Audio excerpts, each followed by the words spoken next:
There are numerous aspects to cartooning, from scripting, drawing, inking, publishing, coloring, printing, teaching, forming a newspaper, building a community studio, doing consultations, making a convention tracker website. Oh man. So Stephanie Zuppo is a person of incredible ambition and comfortably fits in many roles in the cartooning industry. I was honored to interview them and to hear all the great advice they have to share. You're going to really get a lot out of this interview.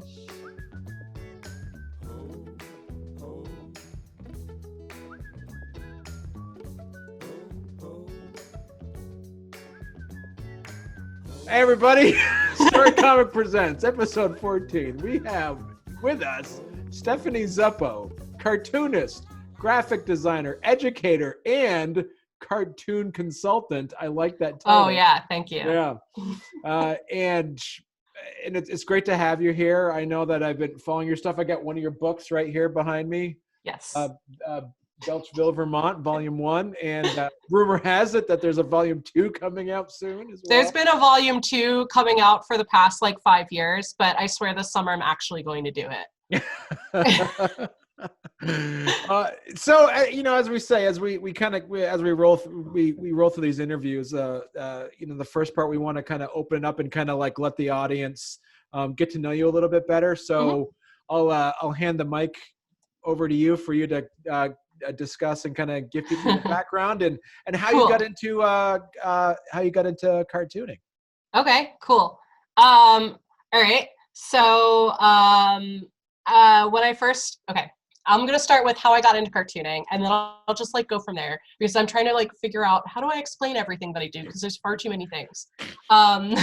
So I got into cartooning when I was super, super young. Basically, I grew up in Philadelphia, and we had a newspaper called The Inquirer. It's a really thick newspaper. It came out every Sunday or something.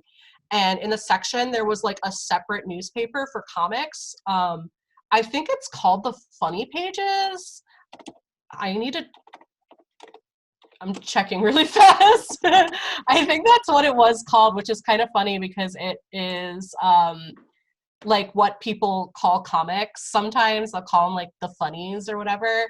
It looks like it's just called the comics section now, whatever. Anyway, so the Inquirer had a completely separate section, and it was a good I would say 16 pages sometimes of comics every single Sunday, and it was just tons and tons of them. So I would when I was super young, collect all of those, and I would stick them inside of each other until I had a basically newspaper this fat, newspaper book of just funny page comics that I would keep in my room. And I'm sure it's still there somewhere, but I would have to actually go to my parents' house in Philly and look around. But that's kind of how I got started. I was what I would do every single Sunday. I would get so excited to go outside and grab the newspaper and take the funny pages up to my room, read it all, and then collect it. And then me and my dad would do a lot of yard sales and thrift shops and stuff, and I would always get the Archies. So I have all the Archie digests. They're really great.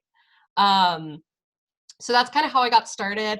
And how I started making my own comics is when I went to this gigantic Catholic school, this Catholic high school in Philadelphia called Cardinal O'Hara High School, and me and my spouse met there. But we always get in a fight about how many students are actually in the school, because I'm I feel it was 2,000 in my class, and then he'd be no, it was 2,000 in the entire school, and then we would get in a fight. And I don't know how many students are there, but my class is really big, and the school is gigantic. And what I used to do is we would have many different periods of lunch, because the school was so large they couldn't fit everyone into the cafeteria. So I was third period lunch, and I think it went to third to fifth or sixth period were the lunches. So I had third period lunch for 2 or 3 years, and what I would do is make comics called Third Period Lunch of my friends at our regular lunch table, and I would put them on the internet. Don't look it up, they're horrible, they're really bad. I made them when I was like, again, like 15 or something. But the comic was called Third Period Lunch. It was on a website called Drunk Duck. I think that's what it's still called. And I would release them. My friends became like reoccurring characters, and they would like, it was like a social media for comic, like webcomic artists. So Okay, all of my friends. real quick, I just want to say Yeah, that you said, don't look this up. And then you I gave know, and us then the I gave you all, website and the exact title of the comic I strip. know, don't look it up though. Or just know that I said don't look it up. I don't think it's, I think it's interesting, but I don't think it's a good comic, and there's many embarrassing things that I like wrote in the comics because I was a tiny baby. Yeah, so basically like it was a social media website where people would post their comics, and we started getting like a little following, which was kind of weird because it was like so easy to find web comics back then. Like everyone had a web comic, they all got popular, and it was just kind of like, it was like the cool thing to do on the internet in 2005, four, five, whatever year it was, six. Um, so I so I would post them, and then all of my friends who were reoccurring characters and like people would follow them. Like some people thought like Emily was like the best character, or like Steve was the best character. They all made their own accounts with their icons and would like interact with the fans, and it got like super crazy. It was really fun. I did that for like 2 years while I was in high school, and all of that led to me wanting to go to art school. I couldn't find any comic programs at the time. I don't think there were many of them. I learned later on that I lived very close to the Kubert School, which is in New Jersey, and I didn't even consider that that was like a thing I could have done at the time. So I went to school for illustration, and while I was there, it was a lot of like fine art, which I loved, and then it was a lot of like painting book covers, which I hated, um, or like illustrating magic card art, you know, like fantasy art, and I hated all of it. And all I wanted to do was drop out and go to comic school, which I almost did, but then they were like, no, it's more important to get your bachelor's in something than to drop out and get like a 2-year certificate at a comic school. So I waited. So all of that led into while I was right after I graduated, I was reading a bunch of comics as I do. I got really into graphic novels, especially like autobiographical graphic novels. So I was super into like Lucy Knisley and like Erica Moen and just like a lot, James Kachaka, I was like super obsessed with at that point. It was just like all autobiographical stuff I was like digging into. So I was reading one of Lucy Knisley's books, and in the back it said that she was a graduate of the Center for Cartoon Studies up here in Vermont. I'm not even kidding. This is the year after I graduated. I'm working at it was a like contracting graphic design company in Philadelphia, like in Old City, Philadelphia. I was making bank, basically making like training apps for pharmaceutical companies. It was like really boring, but really interesting at the same time, which leads into me like, I'll tell you all that later. I'm a big medical nerd now. But that's what I was doing at the time, and I had to make this decision. I was like, there's a comic school in Vermont that I think I want to go to, because one of my favorite cartoonists like went there. So I like Googled it, and there was portfolio reviews happening like the next week. And they have like a pretty big application thing, including that you have to like make a custom comic that includes like all these like characters and like specific things that you have to write into it. So I was like, well, I'm doing great right now, but I really want to go to comic school. So I'm just going to do it spur of the moment and just see what happens, like completely spur of the moment. So I like made my application comic in like a day. It was 2 pages long, and I don't think it's on my website anymore, but it was like 2 pages long. I called up my friend who was going to Rensselaer Polytechnical Institute in like upstate New York. And I was like, do you want to go to Vermont? And she was like, yeah. And then we like drove up to Vermont together. And then I went to CCS and was just like, this is my dream school. I've never wanted to be anywhere more in my entire life. I had a great portfolio review, and I got in with a scholarship. And prior to getting that scholarship, I was like, there's no way I'm going to go to this comic school. There's no way. I have a great job. Everyone's going to be like, why are you ditching your great job for comics? But I got the scholarship and I was like, all right. And I did it anyway. So all that to say, I ended up going to comic school to get my master's in comics up here in Vermont. And then I liked Vermont so much that after I was finished, I just stuck around. I moved to Burlington, like the Burlington area. So White River Junction, where the comic school is the middle of nowhere for anyone who doesn't know. Like, there's a lot of nothing, or at least when I was there was a lot of nothing. Now it's getting kind of like cool. But it definitely made people go a little nuts. I definitely needed people because I'm from like a bigger city. So moving to Burlington was like the nice like middle ground of like kind of a city, but not really, but also like very Vermonty. So I was just kind of like, all right, I'm going to move to Burlington because I want to stay here in Vermont. And when I got here, I was like, there's kind of a comics community, and there kind of isn't a comics community. And that led me into doing a lot, which I'm guessing we're going to get into. So so tell us to the viewers and the listeners is that what did you find the difference between the work that you did with your BFA and the work that you did with your MFA? Yeah. So my BFA, I wanted to do comics, but they were doing this thing where in the illustration program there were they didn't have like a comic specific or a sequential art specific class. They did this like elective that rotated between storyboarding and comics every year, and my year was storyboarding, so I never got to touch comics at all while I was there. I kept trying to figure out how to push them into my like coursework, and it didn't really work. It was very strictly illustration. It was like a lot of like oil painting. It was a lot of like I got really into acrylic painting. The subject matter was entirely around like either creating license work, so like illustrations that you can sell to be turned into fabric, or like sell to be put on a card, like a greeting card, or like illustration work where you're like commissioned to do like a book cover or like a magic card or something, concept art, whatever. There was nothing sequential about any of it. And it left me like definitely wanting more.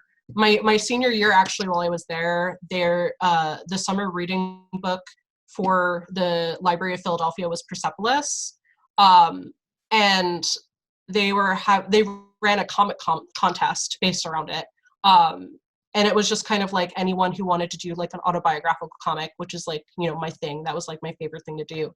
So I submitted to it and ended up winning, which was crazy. Having done like nothing besides my high school comics, and not doing that much in college, and the entire like when I finally like got to kind of like flex those skills and then was like appreciated for it, I was like, oh, this is all I want to do. Which just kind of made me hate the school even more. So the difference between like that undergrad, it was just so restrictively, like it gave me the skills to draw and to teach drawing, which came in handy now, like more now with what I do in like my professional life. But going to comic school was, if you've ever watched, like there's a documentary on the Center for Cartoon Studies, they literally call it Comics Boot Camp. It's like living, breathing, nonstop comics. Everything's relating to comics. Everything's about the business of comics. And I just kind of like dove in. It's a 2-year program. They do 2-year certificates and then the MFA for anyone who already has a bachelor's. And that's it. They don't teach anything else. It's just comics. You get a lot of really fantastic professional experience while you're there. They really teach like the business of comics and how to succeed, and they talk like agents and book deals and contracts, and it's a wonderful program, and it was exactly what I was looking for that entire time, like my 4 years prior. That said, I feel like I wouldn't have gotten as much out of it if I didn't have those like 4 years of just learning how to draw really well. So, you know, it was worth it. and and so as you talked to, as you mentioned earlier, is you get a lot of things. I would say, out of all the people I know, you're more, you really are a Renaissance person, where you have literally dozens of ideas and projects that you're always working on at the, Yeah. consecutively working on. You have, as we talked about, you had your, the Words and Pictures group. You had Hmm. your Lady Broad Ledger, Yep. you Connosaurus. So before we start talking about what we do a deep dive into what your skill is. Talk a little bit more also on this next chapter of being in Vermont, Yeah. and you have all these great projects that you're working on. You want to talk a little bit about those? Okay. Yeah. So, Philadelphia had a pretty big comics community, and it was really well established. There was a comics newspaper there called Secret Secret Prison, I believe was it what it was called, that I based another project, Lady Broad Ledger, off of. They had a lot of conventions, a lot of zine fests. They had they had like these collectives and communities all based around comics. People were doing some really amazing work. So it was a place where I felt like if I stayed, I wouldn't have had a chance to do like to like build something. I would have just been like another small fry in like this really large pool of cartoonists that were doing already cool things. So when I came to Vermont and I realized, oh, there's not a ton here. There's a lot of cartoonists, but there's not like a ton being organized. That's when I kind of like kicked into high gear, and I thought of all the things that were happening elsewhere, and then like all the things I wanted to do in comic school that I was given ideas about doing, and I just like ran with it. Totally overwhelmed me, but at the same time, I think the things that I did, whether they were successful or not, did connect a lot of people who needed to be connected. So that makes me really happy. So one of the projects that I first started on while I was here, this is actually something that I wanted to work on, or I think I started working on while I was in comic school, is Connosaurus.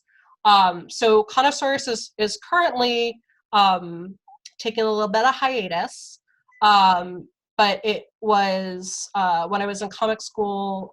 Conventions are such a big thing for cartoonists. It's how a lot of them make money, sure, but like for the most part, it's like the major way that we network. Um, and there was no one place to find out information on comic shows that were like in your area, or like when convention deadlines were happening, or kind of like what if there were requirements for getting into the show, or if the show was accessible, things like that. So we created me and my partner created a website that was basically taking information from all of these comic websites, or their Twitter accounts or whatever, compiling it all together, and just giving you just an overview on everything. It also sent out notifications when certain things happened that you subscribed to. So you got a notification when the exhibit applications were open, or if the new convention dates were announced. There's a whole bunch of others. The thing we were most popular for was our newsletter, though, which was a weekly newsletter that just listed pretty much every single convention that was either about to run, or had open applications, or had any kind of like special news. And people really loved it. We were doing really well. We ended up having to stop because it wasn't quite profitable, and not profitable, but like we couldn't even break even. It was a really expensive website to run, and then we had like too many crazy life things happen and we had to take a break. But that said, we've been working on rebooting it for a while now. Both of us having really busy lives and like other jobs and stuff like that. It's been taking a while. And that was something we were hoping to get out this summer. But as I'm talking right now, we're under quarantine. So we'll see if conventions happen for a little bit. But yeah, we're hoping, we're kind of thinking about other ways that we could kind of use that platform though, whether it be listing virtual conventions or running a virtual convention, or finding other ways for cartoonists to advertise themselves online. We have a lot of options. It's just kind of like we spent a long time building like one thing, so now how do we like kind of shift it in other directions? So yeah, that was the first thing that we did while we were here. And then what else happened? I also, as I became more and more familiar with like, or I guess I met more and more cartoonists in the community in Burlington, I would kind of like meet different crowds, meet different people who weren't quite connected. I met a lot of like femme identifying cartoonists who knew each other, but like, I don't know, I'm trying to remember like exactly how we got started. It was like a whole bunch of us were hanging out. There was an article that came out in 7 days about an artist collective in Burlington, not cartoonist related, but they basically were just like, oh, there are no like women making cool art in Burlington, so they're like, we haven't invited any women to our artist collective because they all suck, essentially. Like no one's hustling. They were, I think that was like the words they used, like there's no women in Burlington who are artists and hustling or whatever. So we got really mad. And we all got together and I invited some people I knew, and then some of the other people invited people that they knew. And we created something called the Lady Broad Ledger, which is for female and non-binary cartoonists, I being a non-binary cartoonist, who like wanted to organize, but I also identify as femme, so I still kind of, you know, it counts. So generally, femme identifying creators, comic creators local to Vermont, anyone could submit, and we got a lot of first-time cartoonists. We got a lot of cartoonists that were just like hiding in the woods and didn't know anyone. We got cartoonists from White River Junction, we got cartoonists from Burlington, we got cartoonists from like all over the place. Middlebury College, which was surprising. We got a whole bunch of people from there at one point. People in Montpelier who like were going to art school there, or it was like a lot of people who had like always wanted to do comics but didn't. We had like a sign painter from Trader Joe's who like did the best comic work, and it was like the first time they've ever done it. People doing poetry comics. It was awesome.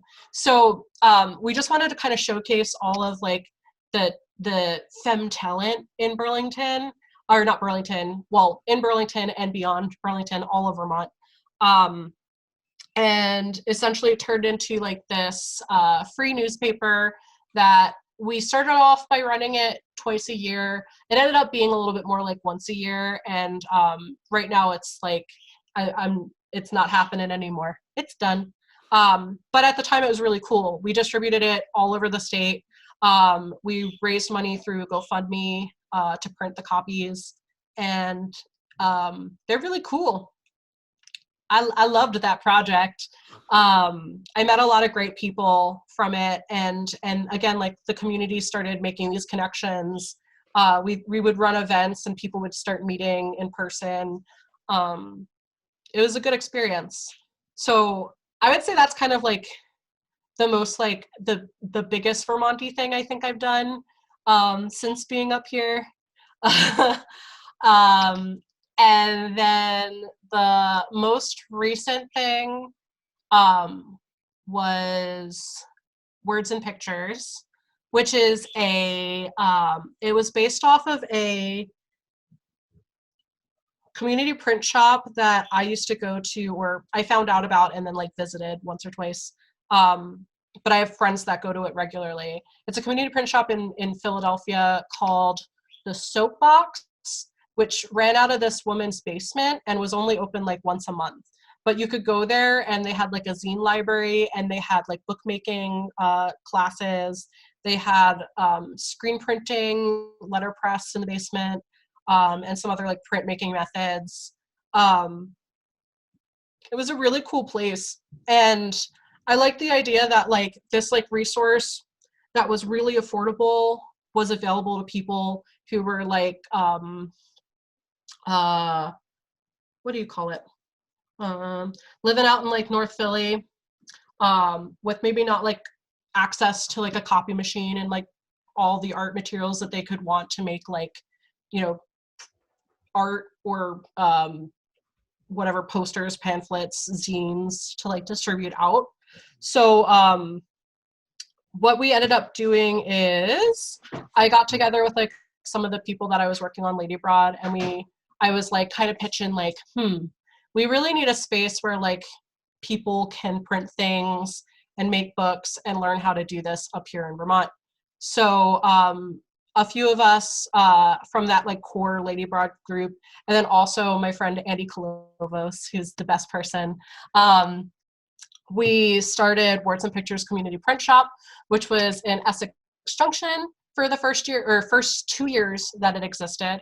And basically we DIY built a printmaking studio. We found like 2 copy machines on like Craigslist for like free or cheap. I crowdfunded everything else. There was a Kickstarter, which we were able to buy a lot of our teaching materials. We were able to get like a wash tub sink in the bathroom so we could like spray out our screens. Like it was kind of wild. It was all DIY'd, like cheap, down and dirty stuff that we brought together and made a really functional, very cool print shop. I taught a lot of workshops out of there. I taught like printmaking workshops. I taught workshops on how to use like InDesign. We did like a book release party there with Danielle Corzetto, who wrote Girls with Slingshots. I have the book back there. It's really big. I was just trying to do like as many cool like comic centric, yes, but also like just generally printmaking. And yeah, I don't know. It was like, it was a fun little like space, kind of like, it was like a generally like an art space.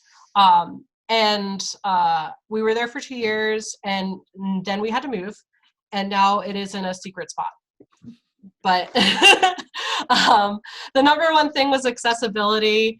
Like the space wasn't very accessible, and the building was kind of funky. So we had to move it at the end of our lease, and now it is being used by a lot of the people that I originally intended it to be used. It's a lot of like people who wouldn't afford to print, like bulk print a lot of work, or like commission a print shop to do a bunch of stuff, or you know, it's a lot of like it has a lot of nonprofit use and like community organizer use right now, I guess. And hopefully it'll be open to the public again soon. Yeah. We'll see. So you Okay. mentioned for our readers and listeners out there that you mentioned the word zine a couple times. Do you want to kind of explain what a zine is? So a zine is, let me show you. I've got a bunch right here. So like, okay, show and tell. So a zine is essentially a like cheap, I wouldn't say always cheap, but like a cheap, like handmade book. They come from like the word like magazine, but essentially the idea is that anyone can put one together. A lot of the times they're black and white copied, like so. This is actually like a comic zine, so it's got comics on the inside. A lot of times zines aren't even comics, they're just like informational. They started off a lot of the times as fanzines, I think like the first fanzine was like a Star Trek fanzine or something, like in the no, that's not when it would happen, right? Star Trek started in the 80s, right? Or was it The 70s? original series started in the late 60s. 60s. So I guess maybe it did start in the 70s. Anyway, Yeah. fanzines started with like a Star Trek fanzine, I'm pretty sure, in like the 70s. And it was just kind of like images and like maybe like, what are they called? Fan fiction? Stuff like that. Little pieces of writing by fans photocopied and mailed out. And that's still essentially what these are. Now they're sold at like comic shows or zine fests, which is a lot of zine stores coming together and showing off, selling all their work or giving it away for free. Here's another one that I got. This one's Eleanor Davis. She traded it to me, and it's like my prized possession. She's the best. But anyway, these are all really tiny books. They can be like 11 by 17. They can be in color. They can be black and white. Here's another one. This one is in color. The Cat by Riley Haddon, who is another Vermonter. He's great. Yeah, they're mostly handmade. Yeah.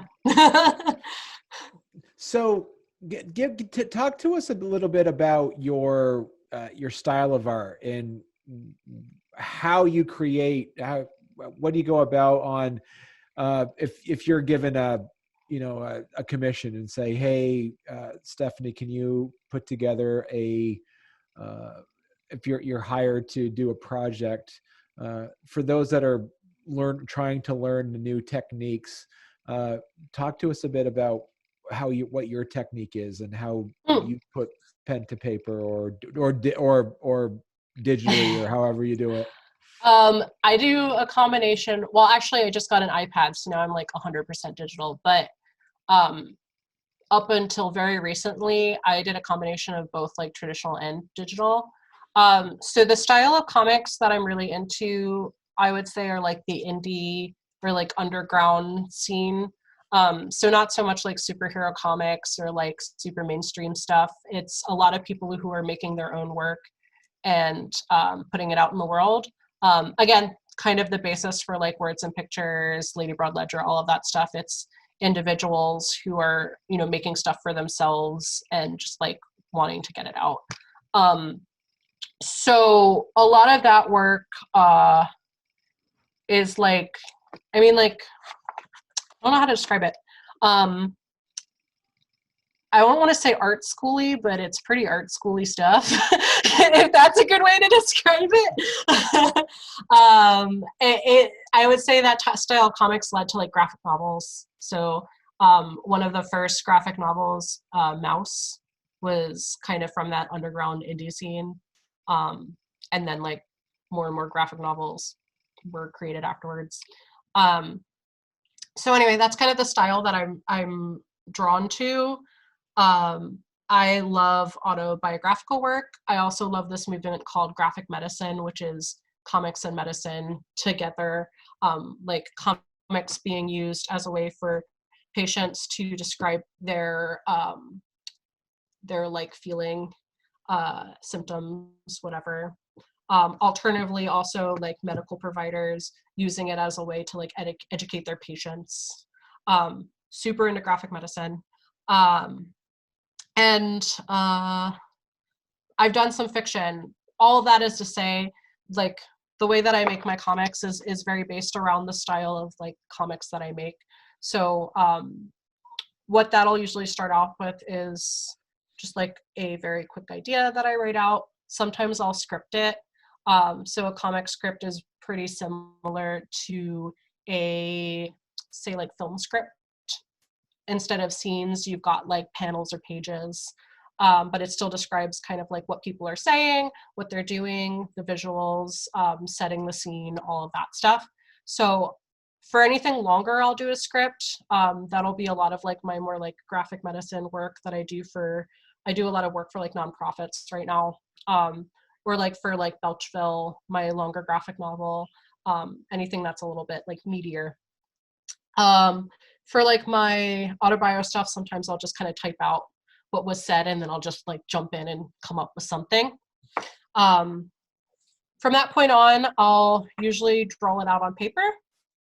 I use just like plain copy paper. A lot of people get really picky and they want to use like big, nice Bristol board at like a specific size and like they get all fancy with it. I don't, because otherwise I'd get nothing done.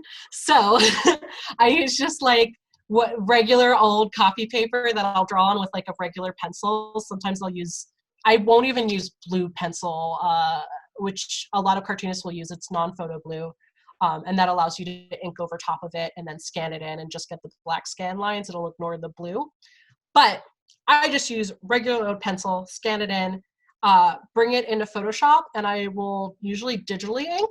Sometimes I will traditionally ink. My favorite pens are the Pentel Pocket Brush pen and the Zebra brush pens. They're wonderful. You can get them from jetpens.com. Highly recommend. So I will usually ink either digitally or with those pens, and then I tend not to color because it's not my strong suit. So it's usually all black and white. But yeah, I would say I'm in line with a lot of people who do indie work, in part because I primarily, if I'm not working for a business, I self-publish all of my own stuff. So how do you do that through self-publishing? Is there like a place online that you would go through, or? It depends. I have a copy machine. I'm afraid to move my camera. Otherwise I would show you like right here is my copy machine that I bought off the internet for like $100. And it's an old, it's a Kyocera KM, I don't know the numbers. 3035. It's great. It's very old. So I will sometimes print zines straight off of that if I'm going for like this down and dirty black and white thing. Sometimes I'll screen print the covers if I want it a little fancier. Other times I'll just print the covers on my copy machine with like a slightly higher stock of paper. Sometimes colored paper, sometimes not. It depends. So that's one way of doing it. I love making my own books, so that's what I would prefer to do if I'm able to. Sometimes if I need, it's only black and white copier. So if I want like a color copy and I feel like making my own stuff, I'll go to Staples and I'll use their color copiers, or like Kinko's or whatever. If I don't feel like doing my own books because I want to do a larger run, so larger runs being anywhere between like 150 to say like 500 books, you can go to a website called racomicsdirect.com. I like them because they really know how to put a comic together.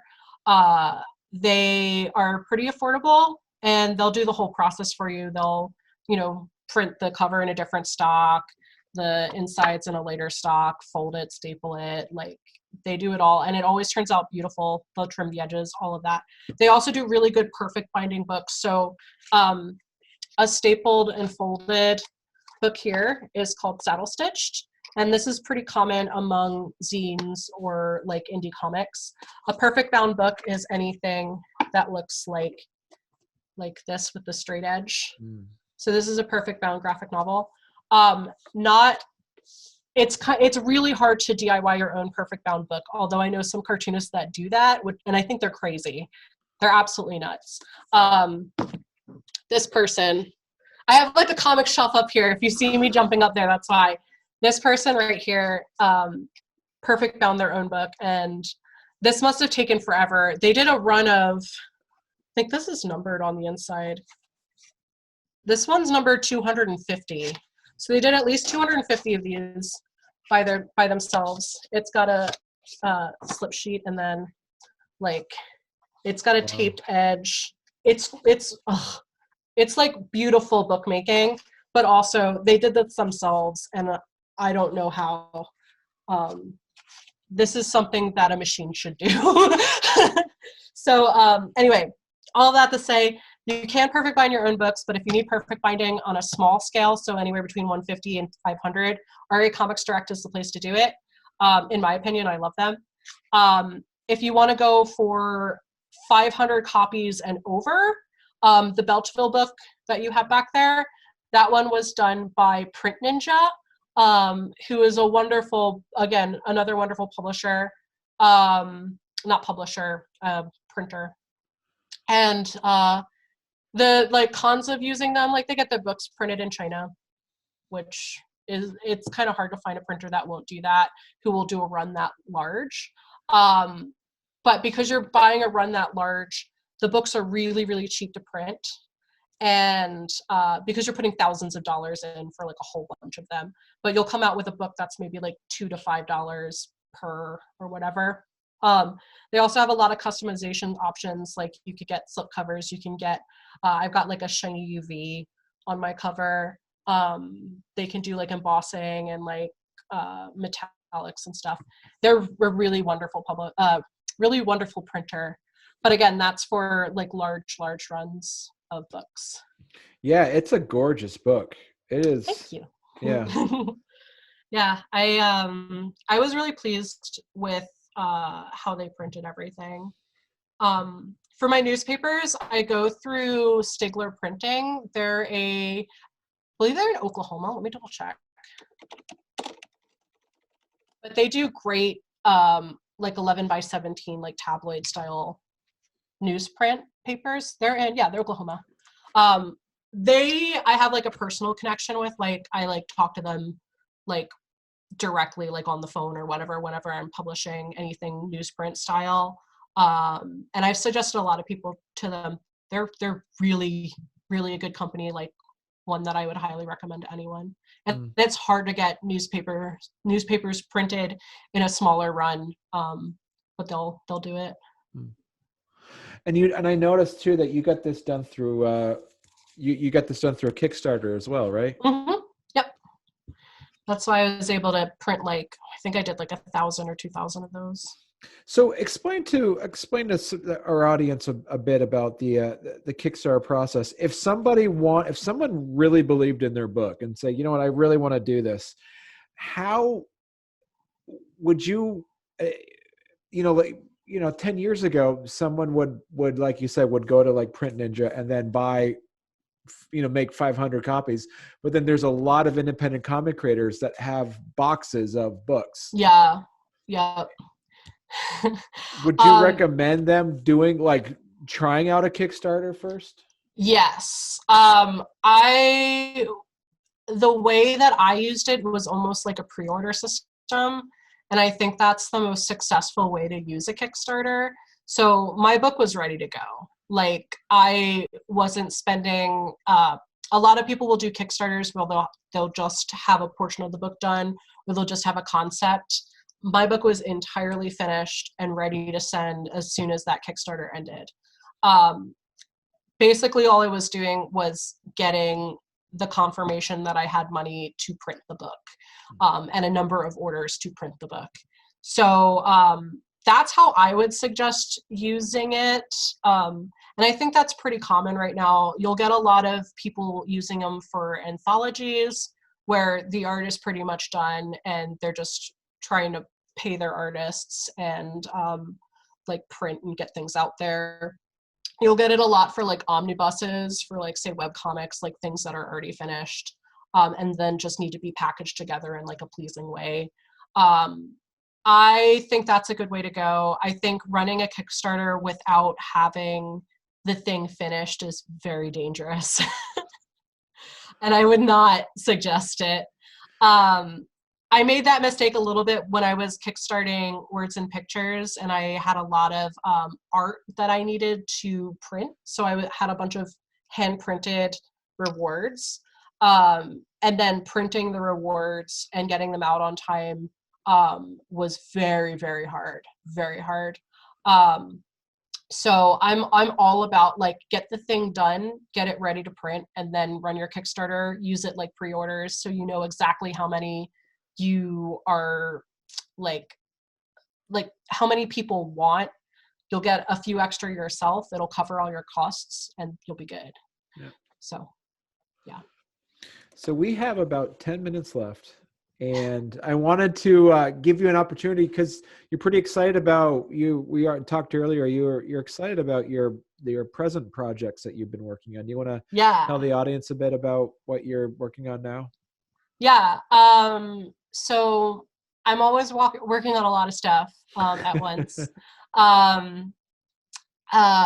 So I'm just gonna say like what my day job is, because if people are hearing me getting a little like here's some resources, whatever, it's because I'm a comics professor. So I'm a professor as my day job, and that's what I do. I like to teach comics. I do some like comics consulting work, so it'll be like if someone wants to run a Kickstarter for their comic or they want to pitch their graphic novel, I've gotten people to come to me, and then I'll just kind of tell them what to do. Anywhere from how do I start a comic to like how do I find an agent and publish it and whatever. So I do all that stuff. But and I teach. What I'm starting to get into now when I'm not teaching is like what I'm super, super, super excited about. And that is, I've always worked a lot with nonprofits. I think I've just like naturally leaned towards like the medical side after a little while. And right now I'm working with Vermont Cares, which is like an HIV testing, awareness, education nonprofit in Burlington. And I'm also working with, they changed their name and I can't remember what it is, but they're called Mosaic, but I can't remember what like the old name was. But they're essentially like a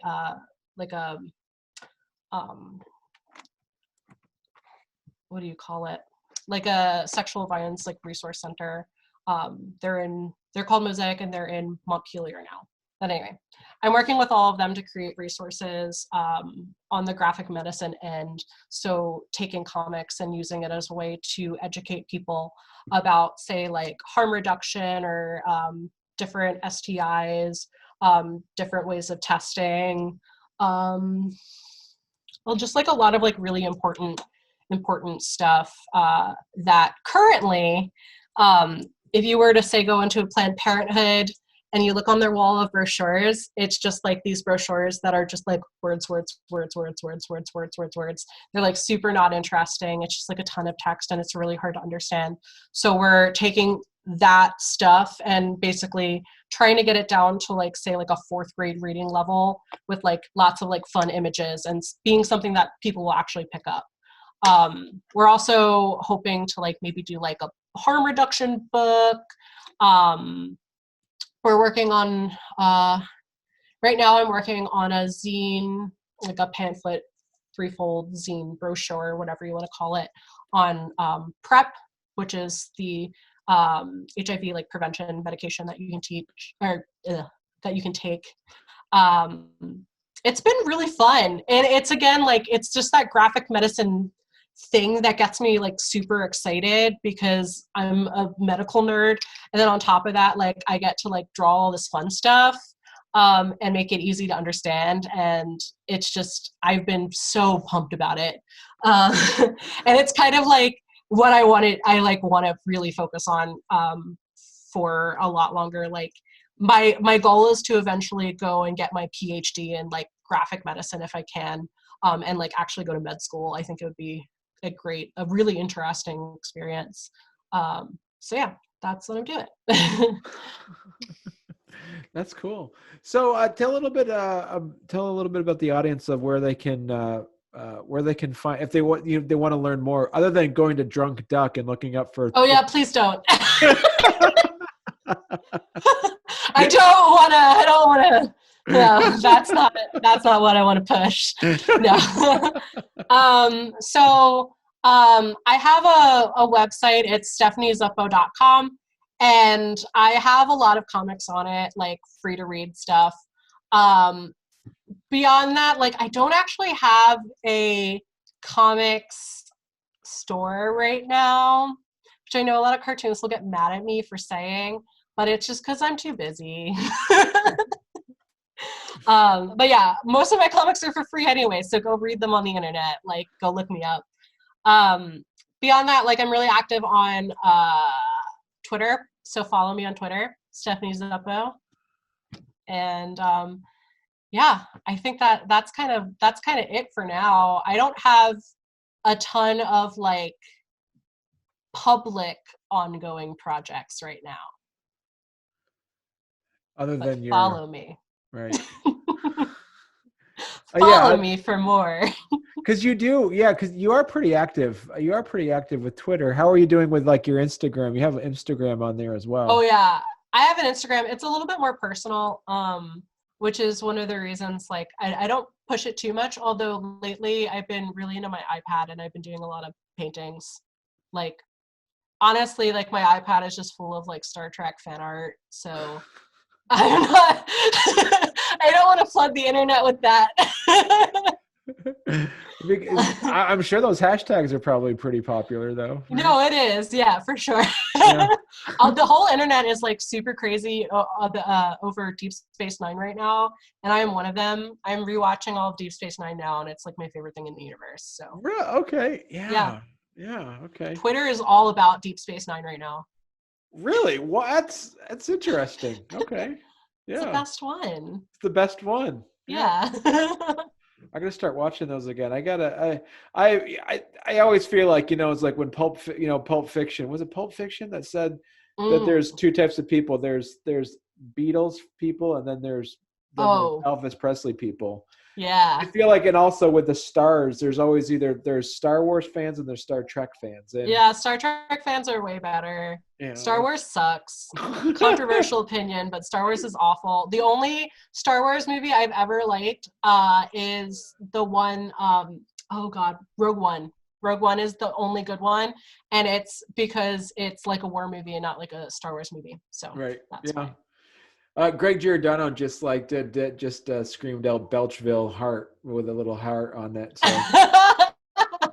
Thanks, Greg. I'll do more Belchville for you. Andy's daughter yelled at me for not doing more Zelda challenge. So that's like the other thing I need to work on, which is a comic about me trying to play all the Zelda games in order. Oh yeah. Yeah, which I'll do that too. I'm just very busy. You know what? It's funny. I've been really watching some of these long plays on YouTube. Like some of the Nintendo games that played in the 80s. I'll sit and watch, a full run of one of those random 80s, Nintendo. Oh yeah. Those are fun. Oh my goodness. It's so good. You should really I was telling you yesterday when we were like chatting a little bit yesterday about Games Done Quick, and I just want to rep Games Done Quick a little bit. Speed running for charity and watching your favorite games get completely like demolished in like a fraction of the time is just so entertaining and so much fun. Love it. I love it. Go and watch like an Ocarina of Time run where they just like completely break everything. So good. Yeah. Wow. Okay. Yeah. Well, good. Well, Stephanie, so people can find you at in giving the address. I gotta open it up here real quick. So, Stephanie-Zeppo.com. So you got to put in the dash. You don't have to actually. I have both. Oh, do you? Yeah. Oh, wow. I had the dash first, and then I was able to I had the other one first, and then Squarespace did something weird, and I had to get the dash, but it's fine. They both redirect to the same place, so. Well, and I got to tell you too, is that I love your art style. It is. Thanks. It's welcoming, but there's still there's so much in it. There's so much style in it, and I know that, as you said, you don't do color, but some of them you do different colors, but it kind of insinuates a black and white to it. For instance, A Week in the Life of Campus Kitchen, for instance, is what you did. I'm looking at that one now. You do have different colors in I do a lot of spot. I would say they're like spot colors almost. Right. I don't do like a full-blown color comic quite yet. It's just really intimidating. There's a awesome, not to rep more CCS stuff, Center for Cartoon Studies stuff, but like they're doing a coloring class with the woman who wrote Check Please, which is like a fantastic webcomic, really, really popular webcomic, just ended. And I want to take it so bad. So I'm like, how do you do it? Well, and it's funny too, because I remember when I first met you, it was back in 2016, and I saw your little zine, or if you want to call it a zine, of the thylacine, the thylacine. Thylacine, yeah. And I did some study because I saw it, because I knew about these with like an extinct, basically it's an extinct Yep. marsupial wolf from Australia. Yep. And then I saw, like, I had no idea anybody else knew about a thylacine. Yeah. That is. I have one tattooed on me. It's my favorite animal. It's your spirit animal, is that what you said? Yeah, kind of. Yeah. That's for free on my website. Go find out what a thylacine is. Yeah. And well, thank you very much, Stephanie. This has been entertaining. I'd love to have you come back on again, maybe near the end of the summer, when you kind of push your Belchville Volume 2, right? Sure, I'm down. I can talk comics forever. Let me educate the masses. Yeah. Thank you for having me. You're welcome.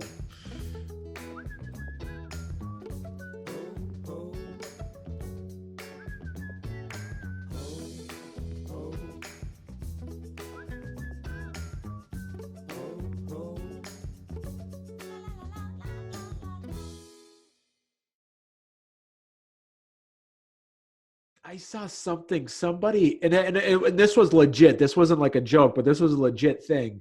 Was somebody had to work from home, and they kept complaining because their cat kept getting on their laptop and stuff like that. And their friend said, just put a cardboard box on your desk, like one of those, like a half one, like, you'd carry like drinks on or something like that. And they said, seriously? He's like, yeah, seriously, just put a box on your desk. And sure enough, the cat will just sit in the box. Yeah, my desk is too small for it now, but I used to have to put like a cat, like a blanket or a towel on the side of my desk, and they would like sit there instead of on top of my keyboard or like on top of my tower or whatever. So I'm glad this like blanket trick worked, but the box thing absolutely works. Or just like a plastic bag or a sheet of paper. All of them work. Wow, even a sheet of paper. Yeah, they just. Yeah. My cat loves, if you have a lone sheet of paper in the middle of the floor, she will sit on it for like an hour. Really? Mm-hmm. Wow. Okay, that's interesting. That's cool. Yeah.